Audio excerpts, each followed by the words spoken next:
శిష్యులలో కొంతమంది చేపలు పట్టడానికి వెళ్ళారు.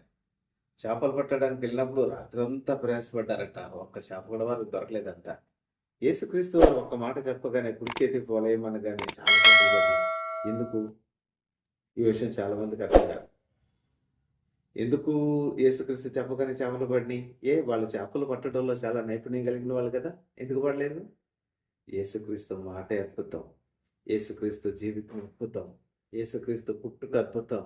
యేసుక్రీస్తు చావు అద్భుతం.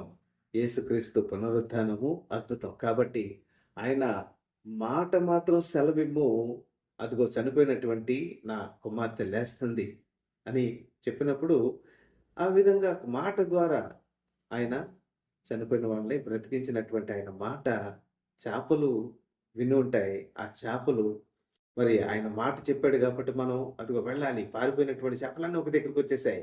అదిగో వలలోకి వెళ్ళాయి. ఆయన మాట సెలవిస్తే చేపలొస్తాయి. ఆయన మాట సెలవివ్వకుండా ఆయన మాట లేకుండా నువ్వు ఆదివారాలు నీ ఇష్టానుసారంగా పనికెళ్ళావా? అది ఆ డబ్బులు కూడా మనకి ఉండవు.